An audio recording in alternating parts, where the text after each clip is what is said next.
সাবেক প্রধানমন্ত্রী শেখ হাসিনা দেশ ছেড়ে ভারতে পালিয়ে যাওয়ার পর তার দেশে ফেরা নিয়ে চলতে থাকে নানা জল্পনা কল্পনা। হাসিনা জানুয়ারি মাসে দেশে ফিরবেন, তবে প্রশ্ন হচ্ছে সত্যিই কি তিনি দেশে ফিরবেন?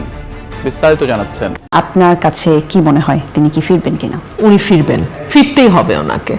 এবং উনি যদি ফিরে আসে সবচেয়ে বেকায়দায় পড়বে সরকার, না পারবে ফাঁসি দিতে। একেবারে নিরপেক্ষভাবে দূর থেকে দাঁড়িয়ে ওনার অবস্থানটা চিন্তা করেন। তিনি তার পুরো পরিবারকে হারিয়েছেন এই রাজনীতির কারণেই।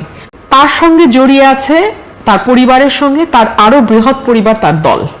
রুমিন ফারহানা মন্তব্য করেছেন যে তার রাজনৈতিক কমন সেন্স অনুযায়ী সাবেক প্রধানমন্ত্রী শেখ হাসিনা নিশ্চয়ই বাংলাদেশে ফিরে আসবেন।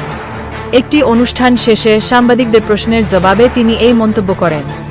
ফিরে আসার কারণ শেখ হাসিনা বাংলাদেশের নাগরিক এবং রাজনীতিতে তার দীর্ঘদিনের অবদান রয়েছে। স্বাধীনতা সংগ্রামে আওয়ামী লীগ অন্যতম প্রধান রাজনৈতিক দল ছিল। তিনি যদি দেশে ফিরে না আসেন তবে তার দলের অবস্থান বা তার রাজনৈতিক ইতিহাসের পরিণতি কি হবে তা বিবেচনা করেই রুমিন ফারহানা মনে করেন শেখ হাসিনা দেশে ফিরবেন।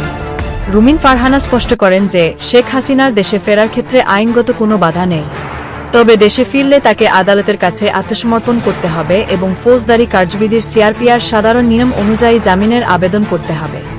গণমাধ্যমে শেখ হাসিনার বক্তব্য প্রচারের নিষেধাজ্ঞার সমালোচনা করে তিনি বলেন, আজকাল সবার হাতেই গণমাধ্যম, সোশ্যাল মিডিয়া রয়েছে, ফলে এভাবে কারও বক্তব্য আটকে রাখা যায় না।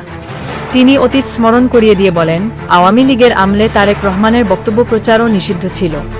সেটি যদি গণতন্ত্র না হয় তবে বর্তমানের এই নিষেধাজ্ঞাও গণতন্ত্র হতে পারে না।